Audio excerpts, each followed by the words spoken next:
Friend, आपका स्वागत है नॉलेज विथ अंकित के यूट्यूब चैनल पर। फ्रेंड, आज हम आपको भारत की मिट्टी पढ़ाएंगे कि भारत में कितनी प्रकार की मिट्टियां पाई जाती हैं, जो आपके यूपीपीसीएस की परीक्षा हो, एसएससी, ऑल वनडे एग्जाम के लिए महत्वपूर्ण है। आइए देखते हैं भारत की मिट्टियां।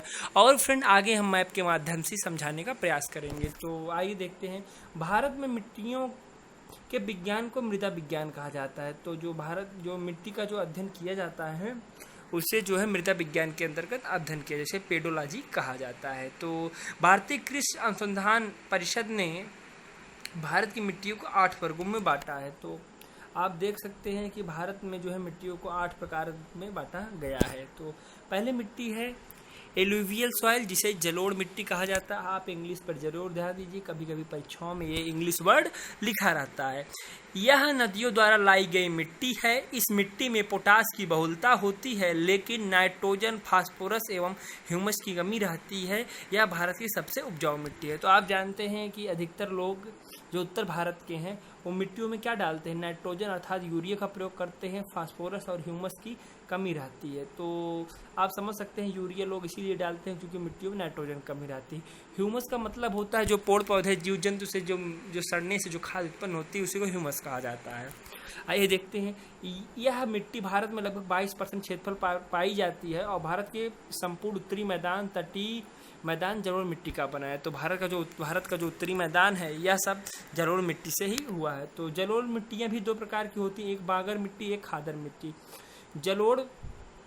पुराने जलोढ़ मिट्टी को बागर और नई जलोढ़ मिट्टी को खादर मिट्टी कहता है। जैसे जब वो नदियों के किनारे हैं वहाँ पर फिर नया पानी बारिश होता है, तो जब नदियों में पानी भर जाता है तो उसके ऊपर एक नई मृदा का निर्माण हो जाता है, जिसको जो है खादर मिट्टी कहा जाता है। ऐसा क्षेत्र जहाँ पर पानी नहीं चढ़ता है वहाँ पर पुरानी ही मृदा रहती है, तो उसे जो है बागर मृदा कहा जाता है। आगे देखते हैं।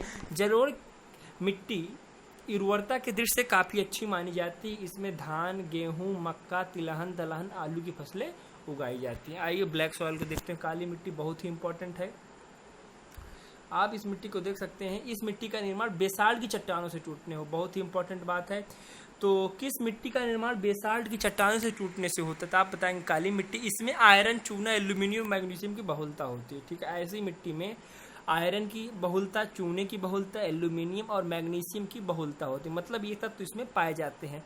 इस मिट्टी का रंग, काला रंग जो है टिटेनिफेरस मैग्नेटाइट के कारण होता है। बहुत ही इंपॉर्टेंट है, बार बार परीक्षा में पूछा था। और जीवाश्म जो है जीव का अंश भी इसमें उपस्थित रहता है। जो ह्यूमस कह रहे थे इसमें इसकी मात्रा उपलब्ध रहती है।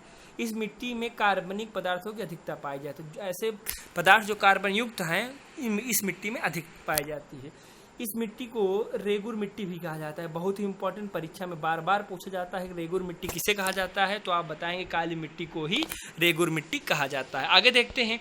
कपास की खेती के लिए सर्वाधिक उपयुक्त भूमि होती है, अतः इस काली कपास की मिट्टी भी कहा जाता है। तो यह जो है काली कपास की मिट्टी, कहने का तात्पर्य यह है कि जो काली मिट्टी होती है इसमें कपास का बहुत ज़्यादा उत्पादन होता है और यह कपास की खेती के लिए बहुत ही महत्वपूर्ण है। अन्य फसलों में गेहूं, ज्वार, बाजरा आदि को भी उगाया जाता है। तो अब दिमाग में आप लोग का ये आ रहा होगा कि भारत में काली मिट्टी कहाँ कहाँ पाई जाती है। तो आप देख सकते हैं गुजरात में पाई जाती है, महाराष्ट्र में, मध्य प्रदेश के पश्चिमी क्षेत्र, उड़ीसा के दक्षिणी क्षेत्र, कर्नाटक के उत्तरी जिला, आंध्र प्रदेश के दक्षिणी और समुद्र तटीय क्षेत्र, और तमिलनाडु के सलेम और रामनाथपुरम और कोयम्बटूर और तिरुनेलवेली जिलों में, राजस्थान के बूंदी और टोंक में पाई जाती है। तो इन सब क्षेत्रों में भारत में काली मिट्टियों का विस्तार है। आगे देख सकते हैं लाल मिट्टी देखते हैं, जिसे रेड सॉइल कहा जाता है।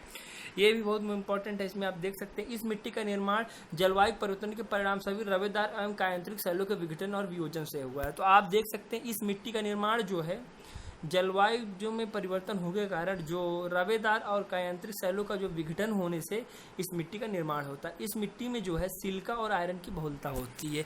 आपको पता होगा काली मिट्टी का निर्माण जो है बेसाल्ट की चट्टानों के छनड़ से होता है, लेकिन जो लाल मिट्टी का जो निर्माण होता है यह जो है रवेदार और कायांत्रिक शैलों के विघटन से होता है।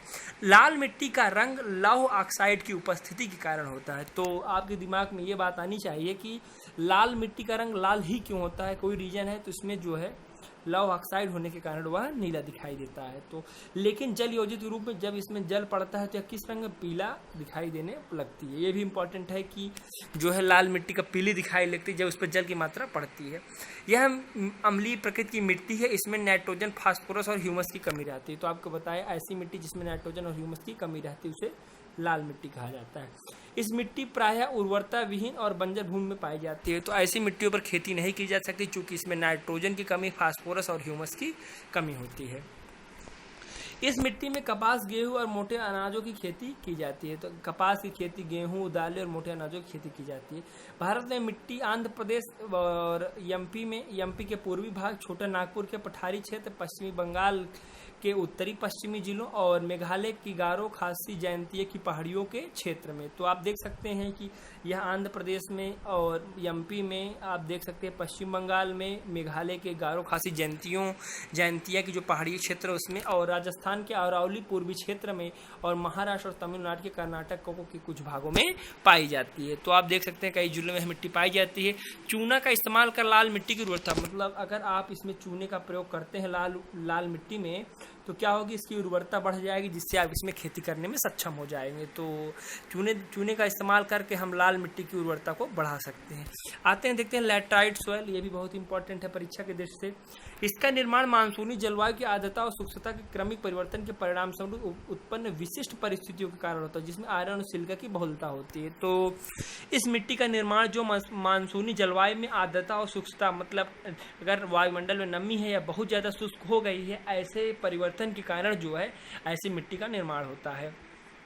सैलों के टूट फूट से निर्मित होने वाली इस मिट्टी को गहरी लाल लैटराइट या सफ़ेद लैटराइट या भूमिगत जलवायु लैटराइट के रूप में वर्गीकृत किया गया। तो इनको भी जो है जिस कलर में आते हैं उस कलर में इनको बांट दिया गया 3 प्रकार से। गहरी लाल लैटराइट में लौह ऑक्साइड और पोटास की बहुलता होती है। तो जो गहरी लाल लैटराइट मिट्टी होती है इसमें लौह अयस्क और पोटास की बहुलता होती है। इसकी उर्वरता कम होती है, इसके निचले भागों में कुछ खेती की जाती है। तो आप ये भी देख सकते हैं। आगे देखते हैं, सफ़ेद लैटराइट की उर्वरता सबसे कम होती है और केओलिन के कारण इसका रंग सफ़ेद होता है। तो पूछ सकते हैं सफ़ेद लैटराइट जो है क्यों होता है, तो आप बताएंगे केओलिन के कारण इसका जो है रंग सफ़ेद होता है। भूमिगत जलवायु लैटराइट की काफ़ी उपजाऊ होती है क्योंकि आप देख सकते हैं वर्षा काल में लौह ऑक्साइड जल के साथ घुलकर नीचे चला जाता है। तो लैटराइट मिट्टी चाय, इलायची, काजू की खेती के लिए सर्वाधिक उपयुक्त है। ठीक है, तो देश में मृदा अपरदन और उसके दुष्परिणामों पर नियंत्रण हेतु 1953 में केंद्रीय मृदा संरक्षण संगठन बोर्ड का गठन किया गया। मरुस्थल की समस्या के लिए जोधपुर में central arid zone research institute की स्थापना की गई। तो आप समझ सकते हैं जो है मरुस्थल के लिए अध्ययन जोधपुर में किया जा रहा है।